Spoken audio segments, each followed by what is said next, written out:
शहर के अंदर स्टेडियम का जो हमने रेनोवेट हम करने में कामयाब रहे, और यहाँ के जो प्रतिभाशाली बच्चे हैं, बच्चियाँ हैं, जो ट्रैक एंड फील्ड में मेहनत कर प्रदेश और देश का नाम रोशन कर सकते हैं, उन सब लोगों को आज एक अच्छा इंफ्रास्ट्रक्चर हम लोगों ने दिया है। ये आधुनिक रनिंग ट्रैक है और ये लगभग 3,82,00,000 रुपए में हम लोगों ने खर्च कर बनाया है। इसका पूरा स्टेडियम को डेवलप कर ताकि इसमें अलग अलग तरह के स्पोर्ट्स, ये सामने मल्टीपर्पज़ स्टेडियम है। यहाँ पे इंडोर में बहुत सारी कैपेसिटी है अलग अलग स्पोर्ट्स खेलने की, रैकेट स्पोर्ट्स और वॉलीबॉल एक्सेट्रा। रनिंग ट्रैक जो है ये सिंथेटिक रनिंग ट्रैक है जो बहुत कम जिला मुख्यालय पर अवेलेबल होता है, तो मैंने अपने विधायक कोष से स्पेशली मंगवा के लगवाया है। मैं उम्मीद करता हूँ कि शहर के लोग और ज़िले के लोग इस फैसिलिटी का पूरा सदुपयोग कर सकेंगे। और हर शहर में आजकल बहुत कंजेशन है, तो खुली हवा में, खुले वातावरण में लोग टहल सकें, स्पोर्ट्स खेल सकें, युवाओं में जो जोश एनर्जी है वो इसमें इस्तेमाल करें। टोंक में भी और राजस्थान में भी अनेक जगह हमने देखा है कि बच्चे और नौजवान नशे की लत में फंस जाते हैं। नशे की लत एक बहुत ऐसा गंभीर समस्या है जिससे हम लोगों को मिलकर मुकाबला करना पड़ेगा।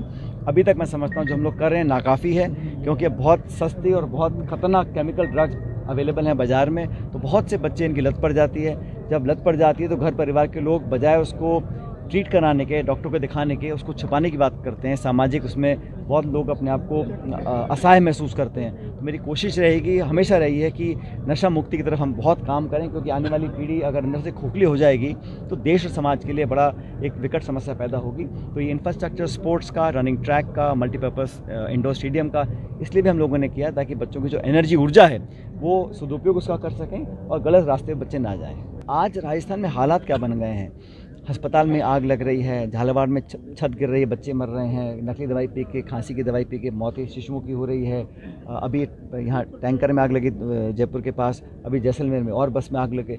तो जो गवर्नेंस है, जो रिलीफ एंड रेस्क्यू है, जो हॉस्पिटलाइजेशन है, जो इमरजेंसी सर्विसेज हैं, उस सब पर बहुत निगरानी से देखना पड़ेगा, क्योंकि अभी तक मुझे लगता है कि सरकार नाकाम रही है लोगों की उम्मीदों पर खरा उतरने के लिए। तो ये जो अंता का बाई इलेक्शन है, ये भी सरकार को एक आईने दिखाने का काम करेगा। और हम सब लोग आज जनता में थे। हमारे कैंडिडेट का, प्रमोद जैन जी का, हमने पर्चा जो भरा उसकी एक नामांकन रैली थी।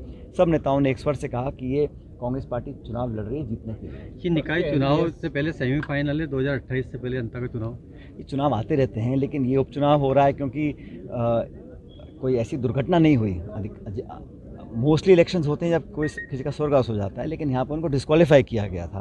और पूरी सरकार ने कोशिश करी ये कैसे इसको राहत मिली जाए, लेकिन न्यायपालिका ने तय करा कि चुनाव होगा, ये अयोग्य घोषित किया गया है। तो अब चुनाव दोबारा हो रहा है, तो कांग्रेस पार्टी पूरी ताकत से लड़ रही है। और सरकार का जो अब तक का 2 साल का कार्यकाल रहा, मैं समझता हूँ जनता बहुत निराशा है, और उसका भी हमको रुझान देखने को मिलेगा जब 14 तारीख को परिणाम। नरेश मीणा भी चुनौती पेश कर रहे हैं। वापिस एनपीएस लागू करने जा रही है प्रदेश सरकार, जो ओपीएस थी उसको खत्म करके एनपीएस इंट्रोड्यूस कराई जा रही है। अभी चर्चा है, मैंने इस पर कोई सरकार का आधिकारिक स्टेटमेंट नहीं सुना है। देवली उनियारा में नरेश मीणा की चुनौती देखी, तीसरे नंबर पर कांग्रेस रही, वहाँ किस तरह की चुनौती देख रहे हैं नरेश मीणा? देखिए, चुनाव होता है और सबको छूट है चुनाव लड़ने की, लेकिन मैं मानता हूँ यहाँ मुख्य मुकाबला हमेशा की तरह भाजपा कांग्रेस में रहा है और वही होगा। और हमारे जो कैंडिडेट हैं अनुभवी हैं, पिछला चुनाव वो नहीं जीत पाए थे, लेकिन इस बार मुझे लगता है कि वो अच्छे मतों से चुनाव जीतेंगे। बिहार के चुनाव को लेकर किस तरह की तैयारियां चल रही हैं? बिहार में तो हमारा लगभग फाइनल हो गया है। जो महागठबंधन का सीट शेयरिंग फॉर्मूला था लगभग तय है। कुछ सीट्स हमने क्लियर भी की हैं, और वहाँ चुनाव प्रचार दिवाली के बाद बहुत जोर शोर से होगा, और वहाँ लोग बदलाव चाहते हैं। मुझे पूरा विश्वास है कि वहाँ पर कांग्रेस आरजेडी का जो महागठबंधन है बहुमत लेकर आएगा। आज युवाओं की प्राथमिकता की बात करते हैं, जिलाध्यक्ष बदले जाने हैं, उस सूरत में क्या युवाओं को प्राथमिकता दी जानी चाहिए? देखिए, ये जो संगठन सृजन का कार्यक्रम है ये पूरे देश में चल रहा है, और एक मापदंड तय किए गए हैं, और प्रदेश के बाहर के पर्यवेक्षक आ रहे हैं, लोग राय ले रहे हैं। और एक कोशिश कांग्रेस पार्टी की रहेगी, जो उदयपुर का हमारा डिक्लेरेशन था उसमें हमने सबको साथ लेकर चलने की बात की थी। नौजवानों को भी, हर वर्ग के समाज के लोगों को जोड़ना चाह रहे थे। तो जो भी कार्यक्रम बाकी राज्यों में है वो राजस्थान में भी हो रहा है, और जो बाकी जिलों में होगा वो यहाँ पर भी होगा। सबसे राय करने के बाद, सबसे चर्चा करने के बाद, वर्कर्स से, नेताओं से, कार्यकर्ताओं से बात करने के बाद जो भी राय बनेगी उस पर अंतिम निर्णय लिया जाएगा।